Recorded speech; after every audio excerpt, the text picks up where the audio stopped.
जय हिंद। Dear student, online class में आपका स्वागत है। आज बात करेंगे धान्य फसलें, सीरियल क्रॉप्स। ठीक है, तो जैसे आपका जो टॉपिक था, जो धान्य फसलें, उसमें हमने चावल देख लिया था। आज बात करेंगे गेहूं की, बीट। विश्व में विश्व में उत्पादित की जाने वाली खाद्यान्न फसलों में गेहूं सबसे अधिक क्षेत्र पर उपजाई जाने वाली खाद्यान्न फसल है। यानी गेहूं क्या है, विश्व में सर्वाधिक क्षेत्र पर बोया जाता है। विश्व के कुल जनसंख्या के लगभग 50% भाग की खाद्यान्न आपूर्ति गेहूं से होती है। यानी जो विश्व की जनसंख्या है, उसकी 50% जनसंख्या की खाद्यान्न आपूर्ति किससे होती है? गेहूं से होती है। यानी गेहूं विश्व की 50% जनसंख्या का भरण पोषण करता है। ठीक है, गेहूं एक ऐसी खाद्यान्न फसल है जो प्राय प्रत्येक कृषि पेटी में उपजाई जाती है। गेहूं क्या है, प्रत्येक कृषि पेटी में उपजाई जाती है, यानी हर जगह इसकी पैदावार की जाती है। ठीक है, हर एक पेटी में इसकी पैदावार की जाती है। मुख्य रूप से शीतोष्ण कटिबंध में उपजाई जाने वाली ये फसल है। मुख्य रूप से क्या है, गेहूँ शीतोष्ण कटिबंध में उपजाया जाता है। दक्षिणी गोलार्ध में 20 से 40 अक्षांशों तथा उत्तरी गोलार्ध में 30 से 35 अक्षांशों के मध्य उगाया जाता है। यानी जो गेहूं की जो कृषि है, वो दक्षिण गोलार्ध में तो कहाँ से 20 से 40 अक्षांशों के बीच में, और जबकि उत्तरी गोलार्ध में 30 से 35 अक्षांशों के बीच में की जाती है। ठीक है, तो ये ध्यान रखना, उत्तरी गोलार्ध में तो 30 से 35 अक्षांशों के बीच में, और दक्षिण गोलार्ध में 20 से 40 अक्षांशों के मध्य गेहूं की कृषि की जाती है। आपके क्वेश्चन ऐसे भी पूछ लिया जाता है प्रैक्टिकल में कि गेहूं की कृषि को दिखाने के लिए कौन से प्रक्षेप का प्रयोग किया जाता है, तो आपका आंसर होगा शंकु प्रक्षेप का उपयोग गेहूं की फसल को दर्शाने के लिए किया जाता है। ठीक है, तो ये क्वेश्चन प्रैक्टिकल में भी आ जाता है और कंपटीशन एग्जाम में तो आता ही आता है, साथ में कभी कभी आपके छोटे क्वेश्चनों में भी आ जाता है। ठीक है, आगे देखिए, गेहूं उत्पादन हेतु आवश्यक भौगोलिक दशाएं, यानी गेहूं के उत्पादन हेतु कौन कौन सी भौगोलिक दशाएं हैं। तो सबसे पहले बात कर लेते हैं जलवायु की।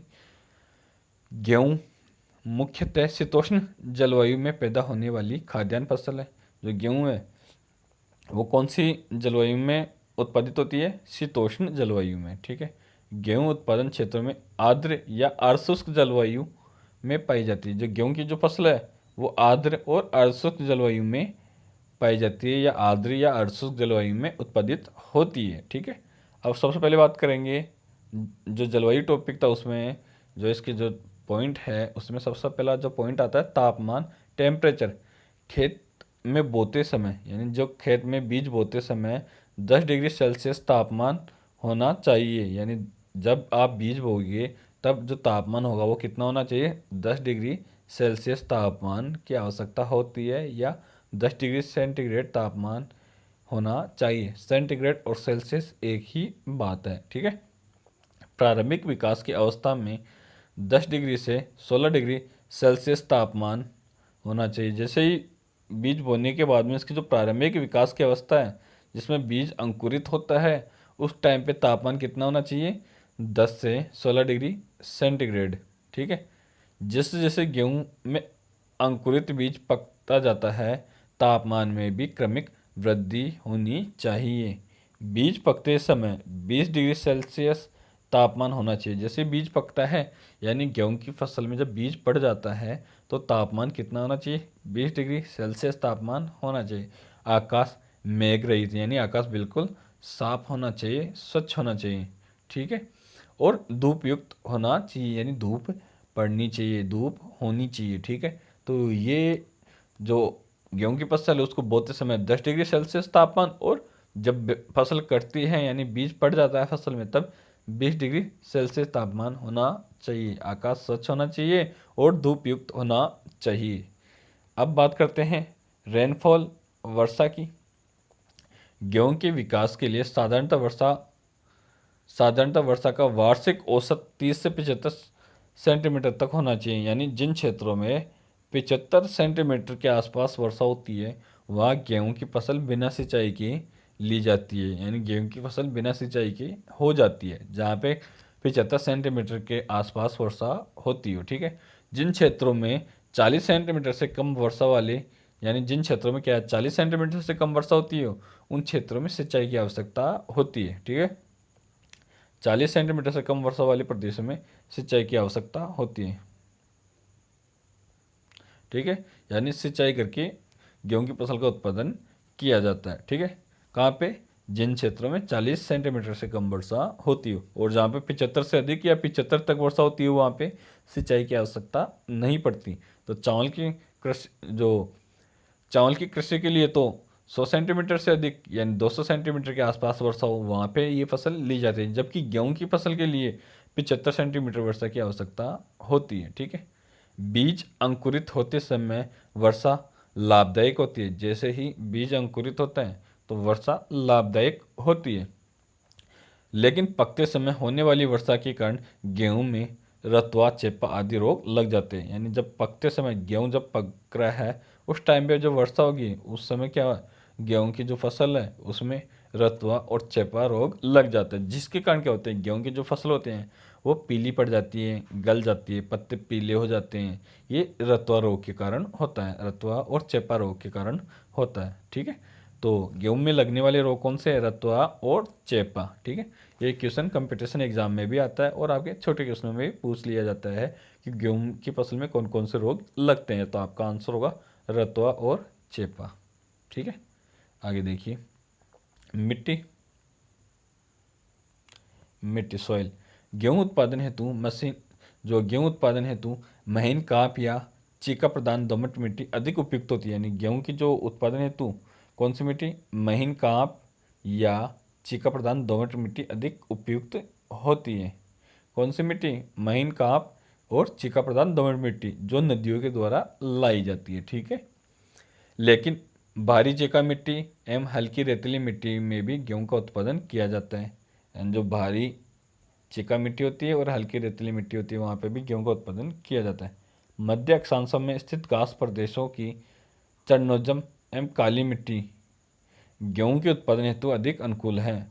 जो मध्य अक्षांश है, सर्वाधिक गेहूं का उत्पादन मध्य अक्षांशों में किया जाता है। ठीक है, ये चीज़ ध्यान रखना कि जो गेहूं का सर्वाधिक उत्पादन है मध्य अक्षांश में ही होता है। ठीक है, तो मध्य अक्षांशों की जो चरनोजम एवं काली जो मिट्टी है वो गेहूं की फसल के लिए सर्वाधिक अनुकूल या सर्वाधिक उपयुक्त होती है, क्योंकि इसमें जीवांश क्योंकि इस मिट्टी में क्या है, चरनोजम मिट्टी में जीवाश्म और नाइट्रोजन की अधिक मात्रा पाई जाती है, जो गेहूं के लिए अनुकूल होती है। ठीक है, आगे बात कर लेते हैं धरातल, टोपोग्राफी। गेहूं उत्पादन हेतु सामान्य ढाल युक्त समतल धरातल होना चाहिए।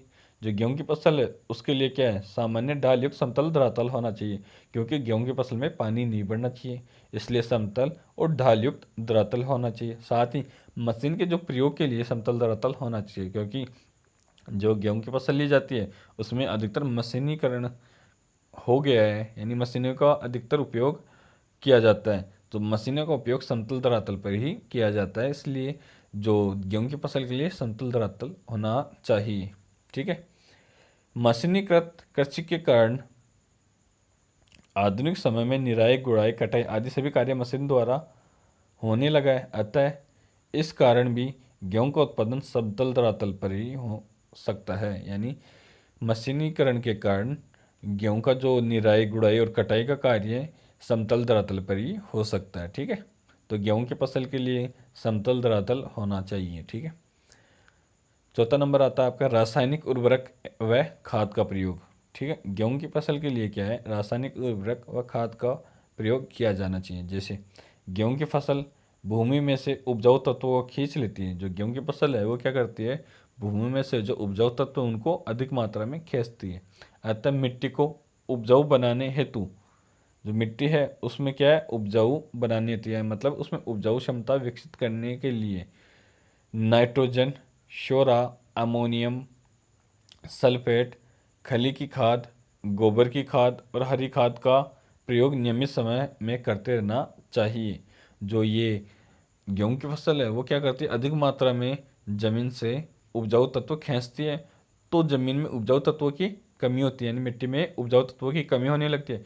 उनकी पूर्ति करने के लिए मिट्टी में यानी जो भूमि है उसमें नाइट्रोजन, सोरा, अमोनिया सल्फेट, खली की खाद, गोबर की खाद और हरी खाद की आवश्यकता होती है, जिससे क्या है, मिट्टी में उपजाऊ तत्व बने रहें, जिससे गेहूं की फसल को फायदा हो सके, क्योंकि वो मिट्टी में से उपजाऊ तत्व ले सके। इसलिए नियमित समय पर गेहूं की फसल के लिए भूमि में खाद देने की आवश्यकता होती है, या गेहूं की फसल में खाद देने की आवश्यकता होती है। ठीक है, आगे देखिए, श्रम एवं पूंजी।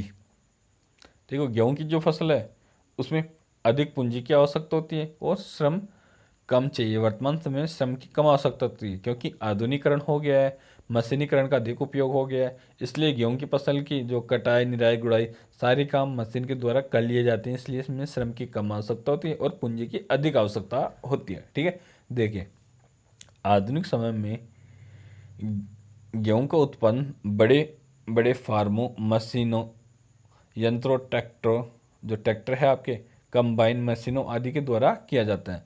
ठीक है, अतः चावल की अपेक्षा गेहूं उत्पादन हेतु मानवीय श्रम की कम आवश्यकता रहती है। ठीक है, यानी जो खेत हैं उनमें गेहूं की कटिंग, बुआई, निराई, गुड़ाई, ये जितने भी काम हैं वो मशीनों के द्वारा कर लिया जाता है। बीज को निकलाना, ये सारे काम ट्रैक्टर के द्वारा, बड़ी बड़ी मशीनों के द्वारा कर लिया जाता है। तो इसमें क्या है, श्रम की कम आवश्यकता होती है तथा इसमें पूंजी की अधिक आवश्यकता होती है। ठीक है, आगे देखिए, विश्व में गेहूं का उत्पादन, वर्ल्ड प्रोडक्शन ऑफ बीट। वर्तमान समय में विश्व में लगभग, जो वर्तमान समय में है ना, विश्व में लगभग 23.3 करोड़ हेक्टेयर भूमि पर गेहूं की फसल उगाई जाती है, यानी उपजाई जाती है। यानी वर्तमान समय में पूरे विश्व में 23.9 करोड़ 23.9 करोड़ हेक्टेयर भूमि पर गेहूं की फसल उगाई जाती है। संपूर्ण विश्व का, यानी संपूर्ण विश्व का उत्पादन का 37% गेहूं एशिया महाद्वीप, यानी पूरे विश्व का 37% गेहूं का उत्पादन तो कौन करता है, एशिया महाद्वीप, और 24% यूरोप से, 17% उत्तरी अमेरिका से, और 17% पूर्वी रूस, यूक्रेन और कजाकिस्तान आदि से प्राप्त होता है। यानी विश्व में 23.9% तो एशिया महाद्वीप से, और 37% गेहूं का उत्पादन तो एशिया महाद्वीप से, 24% यूरोप महाद्वीप से, 17% उत्तरी अमेरिका महाद्वीप से, और 17% ही पूर्वी रूस, यूक्रेन और कजाकिस्तान मिलकर गेहूं का उत्पादन करते हैं। और वर्तमान समय में पूरे विश्व में 23.9 करोड़ हेक्टेयर भूमि पर गेहूं की फसल उगाई जाती है। ठीक है, आगे देखिए, गेहूं उत्पादक जो देश हैं उनमें सबसे आगे है चीन, यानी सर्वाधिक गेहूं का उत्पादन कहाँ होता है, चीन में। दूसरा नंबर भारत, तीसरा रूस, चौथा अमेरिका, पांचवें पे कनाडा, छठे पे फ्रांस और सातवें पे यूक्रेन। यानी सर्वाधिक गेहूं का उत्पादन चीन में होता है। उसके बाद में दूसरा नंबर आता है भारत का। चीन में जैसे हवांग हो, यांगटी शिक्यांग और जो लोएस मिट्टी के मैदान हैं उन क्षेत्रों में गेहूं का सर्वाधिक उत्पादन होता है।